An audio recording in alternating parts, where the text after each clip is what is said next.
நீங்கள் கேட்டுக்கொண்டிருப்பது நுட்பம் கவிதை இணைய இதழின் நுட்பம் பாட்காஸ்ட்.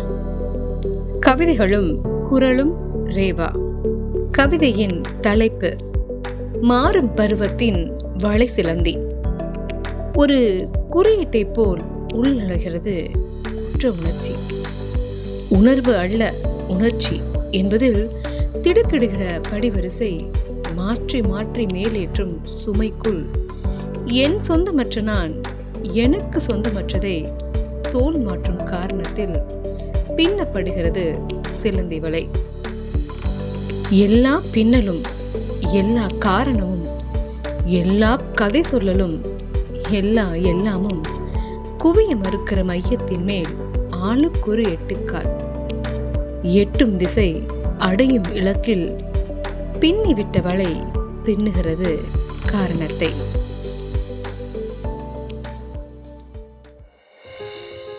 கவிதையின் தலைப்பு கதை கதையாய் காரணமாம். அழைப்பேன் அழாதே என்கிறாய். ஒரு முதல் திடுக்கிடல் முடியும் முன்னே நிகழ்ந்துவிட்ட பெருவெடிப்பில் மிச்சமின்றி தீர்ந்து கொண்டிருக்கிறது நிகழ்தகவின் அண்டம். அறிந்துவிட்ட அர்த்த பிண்டம் அடைய தவிர்க்கும் துயரம் கடக்க மறுமுனையில் பதில் உண்டு. மொத்த சாத்தியம் அறியும் முன்னே முடியும் கணக்கோடு நீ அலை.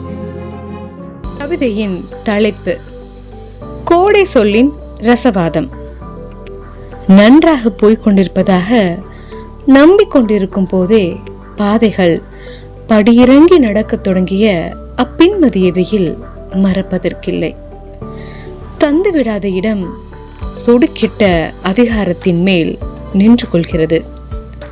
நீர்க்கோடுகள் தடயங்களாவதை அறிந்துவிட்ட சுவர் கண்ணாடி பிரதிபலிக்கிற எண்ணற்ற சொல்லிலிருந்து கை கொள்ள ஓர் அர்த்தம் போதும்தான். பிம்பம் காட்டும் ரசமேற்றுகிற உருவத்திற்குள் பிரதிபலிக்க காரணங்கள் ஏதும் அறிந்திருக்கவில்லை அன்றைய நிதானம். கவிதையின் தலைப்பு 60 to 100 சொல் இயல்பு. நீ ஒரு சின்னஞ்சிறிய ரகசியமாக என்னுள் தங்கிப்போ. உன் வரைபடம் வரைந்து சோறும் வசிப்பிடத்தில் இன்னும் தோண்ட நிலம் உள்ளது. கைவிரல்கள் சுட்டி காட்டும் இதயத்தை கொஞ்சம் பத்திரப்படுத்து. லேப்டாப் துடிப்பல்ல சத்தியம். ஹார்ட் ரேட் இன்னும் விலை போக வாய்ப்புள்ள தந்திரம். விற்றுப்பார். விலை போக உலகம் வரிசையில் நிற்க வைக்கிற வழக்கம் ஓர் அரசியல். பழகு அவிலாயன் ரகசியமாக.